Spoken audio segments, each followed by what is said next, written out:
Bismillahirrahmanirrahim. Assalamualaikum warahmatullahi wabarakatuh. Perkenalkan kami dari kelompok 6 dari program studi statistika tahun 2023. Di sini kami akan mempresentasikan bagaimana cara kami membuat program untuk menghitung regresi, membuat pie chart, dan membuat histogram. Bisa dilanjutkan dengan teman saya.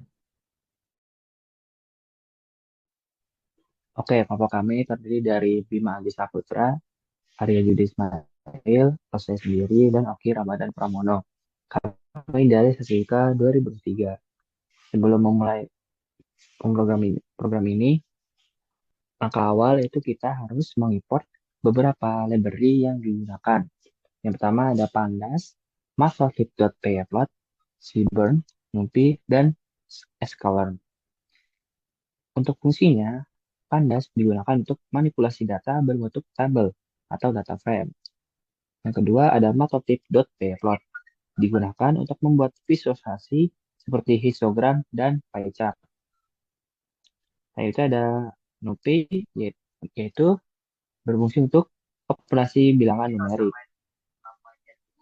Yang terakhir ada sklearn, digunakan untuk mencari nilai regresi linear, pemisahan data, dan evaluasi model. Untuk step selanjutnya itu kita di sini untuk harus membaca file yang telah didapat. File yang digunakan yaitu file student performance yang berbentuk CSV. Di sini variabel SP sebagai variabel yang menyimpan nilai-nilai dari data yang telah dibaca, yaitu data student performance. Di sini ada variabel jam belajar yang digunakan untuk menyimpan salah satu data yang ada dalam SP, yaitu data horse study. Di sini juga ada sample question selama seperti jam belajar. Di sini menyimpan salah satu data pada variabel SP, yaitu file yang telah dibaca, dengan data sample question paper practice. Saja kita mencari nilai analisis nilai regresinya. Untuk memulai mencari nilai regresinya, langkah pertama yaitu kita mengubah variabel pada data ekstrakurikuler menjadi data numerik. Karena di sini data extracurricular activities belum bentuk data numerik. Makanya itu data extracurricular activities diubah dengan jika data di sini isinya yes, maka diubah menjadi angka 1. Dan jika isinya no, maka diubah menjadi angka 0. Selanjutnya, kita mencari nilai X dan Y. Nilai X dan Y itu bukan nilai X sebagai nilai independen dan nilai Y sebagai dependen atau nilai yang terpengaruhi. Untuk data-data pada nilai X, itu ada data house study, data review score, data extracurricular activities, data sample question paper practice, dan data sleep hours. Dan nilai data dependent, variable dependent, yaitu ada data performance index sebagai nilai yang terpengaruhi. Selanjutnya kita mengeprint seberapa banyak data pada variabel SP, variabel X, dan variabel Y. Selanjutnya akan dilanjutkan oleh teman saya.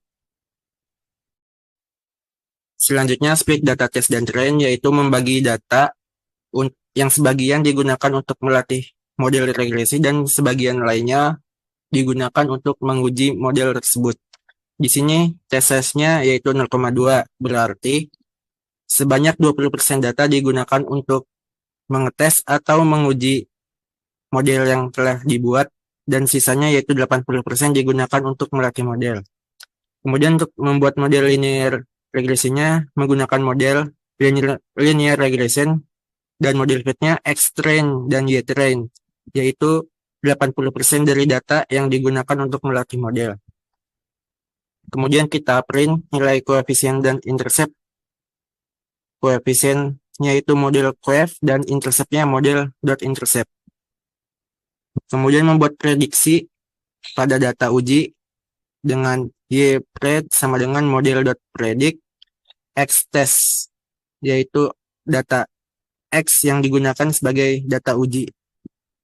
Kemudian kita mengevaluasi model menggunakan beberapa parameter, yaitu ada MSE atau mean square error, RMSE atau root mean square error, MAE atau mean absolute error, dan R kuadrat, yang masing-masing menggunakan Y-test dan Y-pred. Kemudian kita print evaluasi model, masing-masing parameter dan masing-masing nilainya. Kemudian kita print juga hasil model regresinya, regression equation, X1-nya yaitu our studied, X2 itu previous score, X3 itu extracurricular activities, X4 itu sample question paper practice, dan X5-nya sleep hour. Kemudian kita print Y sama dengan model intercept atau konstanta, kemudian model QF 0 sampai 4 sebagai X1 sampai B1 sampai B5. Selanjutnya akan dilanjutkan oleh teman saya. Oke, setelah mendapatkan nilai-nilai yang kita ketahui, langkah selanjutnya kita menyimpan hasil-hasil regresi tadi ke dalam sebuah file. Di sini saya menyimpannya ke dalam sebuah file bernama perhitungan nilai regresi.txt. Nilai yang disimpan yaitu ada pertama nilai koefisien intercept, kemudian variabel model coef dan model intercept. Selanjutnya yaitu ada equation dari regresi. Di sini untuk menjelaskan nilai X1 sampai X5 dijelaskan yaitu S1 sebagai study, X2 paper score, X3 extracurricular activities, X4 sample question papers practice, X5 sleep hours. Selanjutnya ada equationnya yaitu Y sama dengan model intercept sebagai koefisien dan ditambah nilai model intercept dan ditambah model koefisien dari 0 sampai 4 dikali nilai X1 sampai X5-nya. Selanjutnya kita menyimpan juga nilai evaluasi modelnya. Sini saya menyimpan nilai evaluasi yaitu mean square error atau MSE, root mean square error atau RMSE, mean absolute error atau MIA, dan R square atau R kuadrat. Setelah nilai-nilai ini dimasukkan ke dalam file, maka jika telah berhasil akan ada tanda yaitu menunjukkan bahwa hasil telah disimpan pada file yang saya buat. Mungkin untuk regresi sampai situ. Untuk langkah selanjutnya akan dilakukan oleh teman saya. Oke, jadi di sini saya akan melanjutkan bagaimana program membuat pie chart-nya dan histogram. Di sini pertama kita membuat variabel kategori underscore column untuk menghitung extracurricular activities dan kategori underscore counts untuk menghitung jumlah masing-masing kegiatan ekstrakurikuler. Lalu di sini kita lanjut dengan plt.figure dalam kurung fixed size sama dengan 8,8. Di sini kita mengatur ukuran dari kanvasnya menjadi ukuran lebar sama dengan 8 dan panjang sama dengan 8. Lalu dilanjut di bawahnya ada plt.py dengan kategori underscore counts, label sama dengan kategori underscore counts.index. Di sini kita mengatur bahwa dalam satu angkanya ini hanya memuat satu angka desimal, misalnya di dalam pie chart-nya hanya muat sampai 20, misalnya hanya 1 koma saja, misalnya di sini 23,1%. Lalu di sini untuk plt.title, di sini kami menamainya titel dari pie chart-nya adalah persentase kegiatan ekstrakurikuler. Lalu ada plt.layout, di bawahnya lagi ada plt.savefig.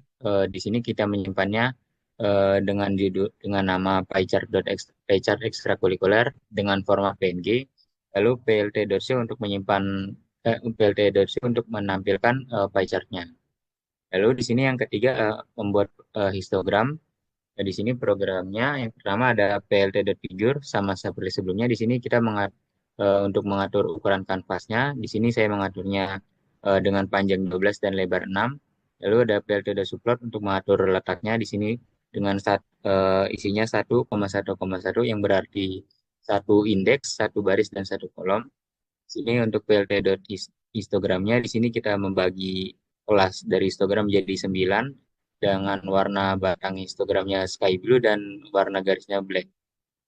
Lalu untuk plt.title, untuk histogram yang pertama kita menamainya histogram jam belajar, dan untuk X labelnya kita menamainya dengan label jam belajar, dan label Y-nya kita namai dengan frekuensi. Selanjutnya untuk menyimpan histogram jam belajar, di sini kita membutuhkan plt.layout lagi, dan plt.savig untuk menyimpan ke histogramnya dalam format PNG. Lalu yang selanjutnya untuk menampilkan histogramnya menggunakan plt.show. Selanjutnya adalah membuat histogram untuk contoh soal latihan paper. Di sini saya mengatur fiksasinya sama seperti sebelumnya 12,6 dan subplotnya juga sama 1,1,1 dengan baris 1, kolom 1 dan indeks 1. Lalu ada plt.hist. Di sini saya membagi kelas dari histogramnya menjadi 10 kelas saja dengan warna batang light green dan warna garisnya black atau hitam. Lalu untuk histogramnya di sini saya namai dengan nama histogram contoh soal latihan paper, dan X label dari histogramnya kita namai dengan contoh soal latihan paper, dan label Y-nya itu frekuensi. Setelah ini kita menyimpan histogram file baru dengan menggunakan plt.type_layout lagi dan plt.savig untuk menyimpan histogram contoh belajar ini ke dalam format PNG. Lalu yang terakhir di sini untuk menampilkannya sama seperti sebelumnya dengan menggunakan plt.show. Kurang lebih begitu bagaimana cara kami membuat program untuk menghitung regresi, membuat pie chart, dan membuat histogram. Apabila banyak salah, kami mohon maaf. Wassalamualaikum warahmatullahi wabarakatuh.